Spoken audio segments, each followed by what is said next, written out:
के माध्यम से फल प्राप्ति होती है, तो उस फल को दो भागों में करके खा लेने से दो अलग अलग टुकड़े पैदा होते हैं। बच्चा पैदा होने के बाद उसको फेंकवा देते हैं जंगल में, तो जरा नाम की राक्षसी पाती है, तो दोनों बच्चों को एकत्र करके उसको जोड़ देती है। तो जरा नाम की राक्षसी जोड़ी, तो उसका नाम पड़ गया जरासंध। पांडवों का जन्म भी इसी वंश परंपरा में हुआ। अब कहते हैं कि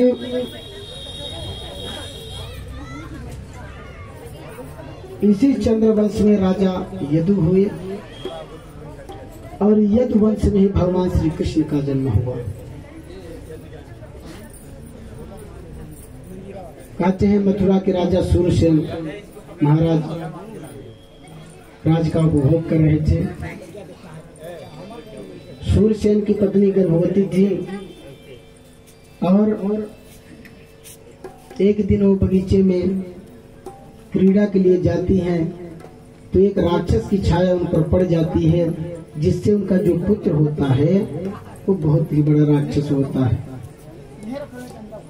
और उनका पुत्र कंस रूप में पैदा होता है। कंस, अब कंस इतना शक्तिशाली, इतना दुराचारी था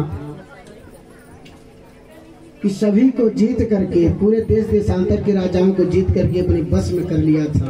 अघासुर, बकासुर, बत्सासुर, मत्स्यासुर इत्यादि बड़े बड़े असुरों को जीत करके अपने वश में कर लिया था। यहाँ तक की कथा आती है कि कंस इतना शक्तिशाली था कि एक बार महेंद्र पर्वत में परशुराम जी रहते थे, तब किया करते थे, तो जाता है तो अपने बल के विमान में उस महेंद्र पर्वत को उखाड़ने लगता है।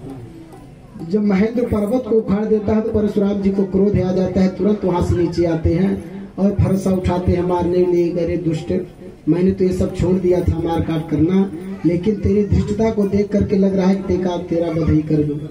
कहते नहीं महाराज क्षमा करिए, मैं आपकी शरण में हूँ। तो कहते हैं कि हमारा धनुष है, अगर इस धनुष में तुम प्रत्यंचा चढ़ा दोगे तो मैं तुम्हें क्षमा कर दूंगा, नहीं तो तुम्हारी मृत्यु कर दूंगा। कहते हैं उनके धनुष को लेकर के कंस है और उस पर प्रत्यंचा चढ़ा देता है।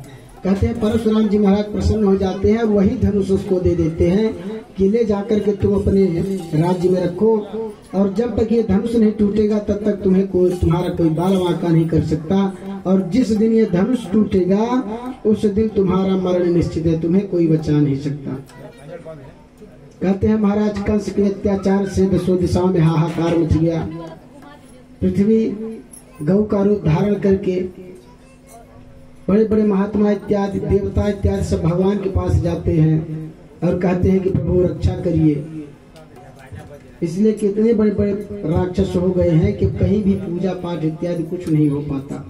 बेचारे ऋषि महर्षि जंगलों में छुप छुप करके आपका भजन यजन करते हैं।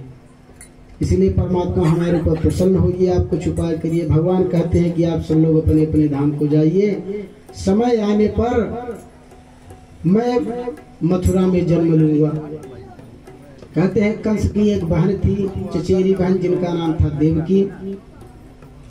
महारानी देवकी का विवाह है राजा वसुदेव के साथ होता है। कहते हैं अपनी बहन की विवाह में